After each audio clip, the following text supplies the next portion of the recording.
Hello, my name is Lucy Burns, and today I am going to be talking about how to operate a live digital system. Unfortunately, due to some circumstances, I was not able to film myself operating this equipment, but I will still try to explain as best I can. The equipment that will be used in this example will be the Medis Pro Series 1, a Medis DL251, a DBX Venue 360, a Clark Technic DN9650, a standard laptop, multiple XLR cables, and some Cat5 cables.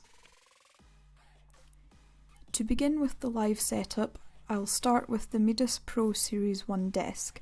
This desk has 48 input channels, 24 Medis microphone preamplifiers, 24 mix buses, and 96 kHz sample rate. It also has AES-50 networking technology, which allows up to 172 inputs and 172 outputs, and 96 kHz sample rate.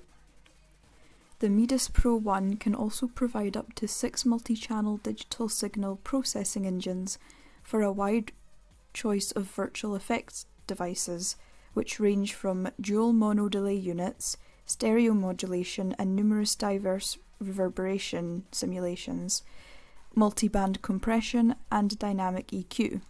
This makes this a really good desk to use. The Pro 1 has a rear panel and sockets on the control surface for the connection of mains power, AES-50 I/O units, USB devices, keyboards, headphones, talk mics, external monitor, and word clocks.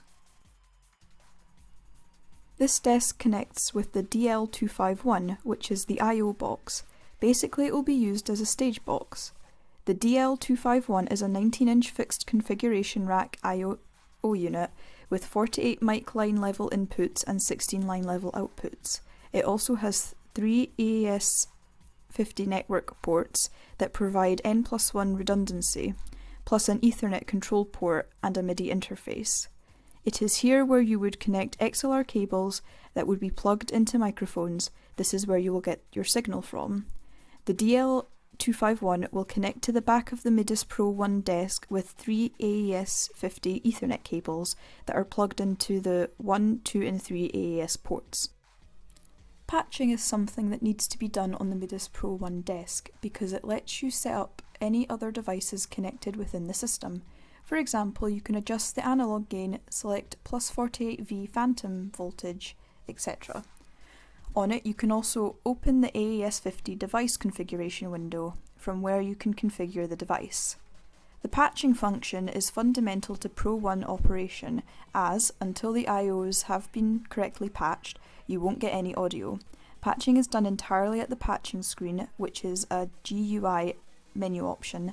This screen lets you carry out all the routing requirements of the Pro 1 by providing an easy-to-use interface where you can select your source and destination patching options, facilitated by a panel of function buttons. Next, I will explain how you would connect a standard laptop to the system so that it can be used for virtual playback and recording. You can use any laptop that is suitable for both you and the overall system. Using a Cat5 cable, you can connect the computer's local connection to the Ethernet control port on the DN9650. The Clark Technic DN9650 is an AES-50 network bridge format converter, which is 24-bit audio operation with 96 kHz and 48 kHz sample rates. It connects the computer to the network. The DN9650 basically allows Medis Pro Series digital consoles and I/O hardware and other 96 kHz enabled devices to interface to multi-channel MADI and Dante connections. In order to connect the DN9650 to the rest of the system, you will need to go to the AES side of the network bridge and connect 3 Cat5 cables into the AES inputs on the back of the Medis Pro 1 desk. Once the network is connected to the Medis Pro 1, this will allow data transfer to happen all the way from a microphone into the network after AD to DA conversion, which will then go into the computer where it will be recorded. I will now explain how you would connect speakers to the system. This is where the DBX Venue 360 will come in. To begin with, you would need to use the mix left and right outputs through XLR cables. We can also then plug these cables from the output mix left and right on the Midis Pro into the DBX Venue 360. The DBX Venue 360's job is to provide all of the processing and flexibility you need between your mixer and amplifiers to optimize and protect your loudspeakers.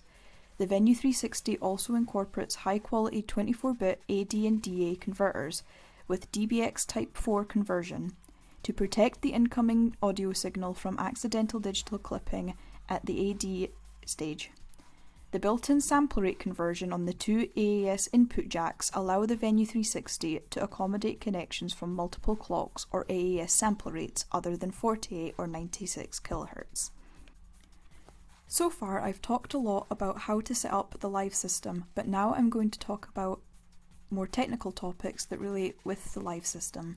For starters, I will talk a bit about AD to DA conversion. This is something I've mentioned quite a few times throughout the video, so I will go through the processes for AD to DA conversion.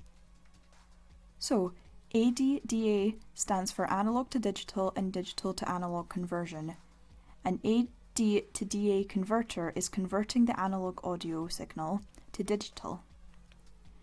AD to DA conversion is important because, for example, if we were to record an electric guitar, we are transferring the audio from the original analog world to the audio interface. The audio interface needs to send the signal to the computer's CPU, but the computer won't be able to understand the signal because it's analog.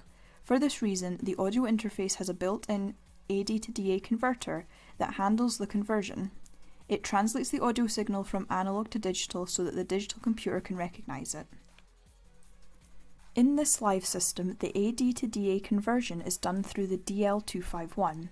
It would start with the signal travelling through the XLR cable into the DL251, where it would then be translated into digital information and then sent through the three AAS50 Ethernet cables that would lead into the Midis Pro 1 desk. It is here where the signal will then be manipulated before recording or virtual playback. Now I will talk about Dante, which is something else that I've mentioned a few times in the video.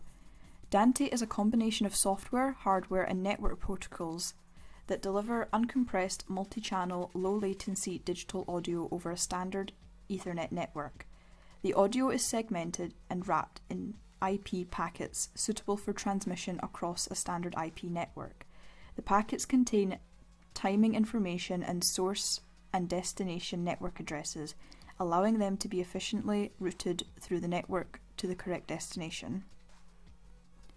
In this live setup, Dante is only really required when you want to make use of certain features, such as recording or virtual soundcheck.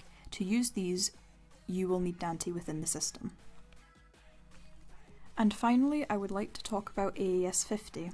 AAS50 is an Audio Engineering Society open standard defining the bidirectional transmission of multi-channel digital audio over 100 Mbits Cat5 cable. It is based on the AAS10 protocol, MADI, but has been developed further. So basically, the AAS50 connections carry digital audio, control data and standard Ethernet traffic bidirectionally down a single cable. AAS50 offers low latency as opposed to switchable systems, which are relying on buffers. This basically makes it the best protocol for live use.